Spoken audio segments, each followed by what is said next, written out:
Thank you, Madam Speaker. I'm very glad we've got an adjournment debate tonight because I wanted to share with the House the results of the Forestry Watch survey report, which was issued on the 20th of January this year, and this is the work of scientists and citizen scientists who are going out, in this instance particularly, to forests in the Huon and Styx Valley to find evidence of swift parrot habitat as well as masked owl habitat.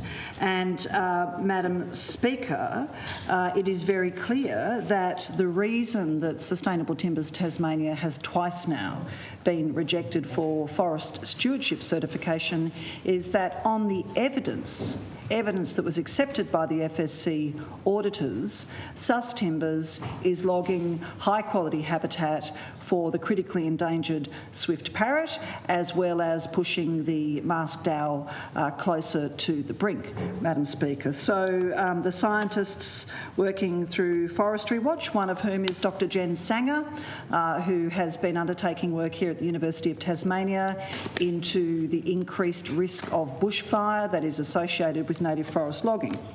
And the Forestry Watch coordinated a group of scientists and citizen scientists that went into 3 coops in the Huon and Styx Valley, which were earmarked for logging: SX038E, RU030E, EP048C and EP021C.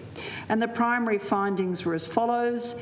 Areas of coops had no sign of anthropogenic disturbance, indicating old-growth forests, high-quality swift parrot habitat and masked owl habitat, proximity to swift parrot foraging habitat, and high density of fallen trees providing habitat and stored carbon.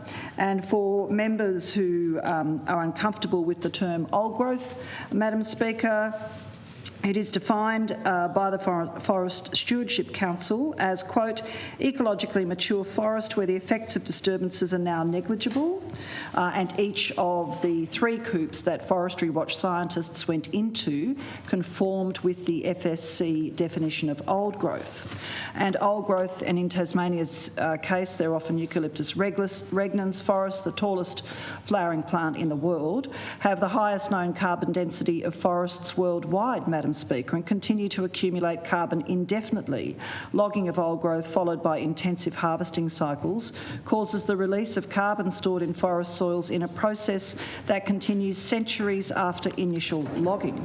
And Madam Speaker, just last week I was up in the northwest of the state and visited the beautiful forest at La Poigne, 45 hectares, which is earmarked by Sus Timbers for clear felling, burning and replanting, Madam Speaker. And I saw in this lovely forest, which hasn't been logged for at least a century, I saw rainforest trees, myrtle, sassafras, I saw burrows, streamside burrows of the giant freshwater crayfish, Astacopsis gouldi, Madam Speaker, multiple streams on this property. It is a beautiful little intact forest which Sus Timbers wants to smash into the ground and then burn and plant a plantation. So I've sent a series of questions to the GBE about the proposed logging of an old forest at La Poigne, and I'm still waiting for answers. But one of the questions that this GBE, as well as the government, must answer, must wrap its head around, is the science that's telling us when you log native forests, you increase the risk of more intense and severe bushfires. And that is because when you log an old forest, you take the moisture out of the soils. There's a whole lot of undergrowth and kindling that is left on the ground, and then you get regeneration of trees that are highly, highly combustible. So regrowth, according to the scientists, Madam Speaker, goes up like a powder keg when you've got high fire danger conditions. So Sustainable Timbers Tasmania, so-called, and the new Minister for Climate Change should be making themselves aware of the fire risk associated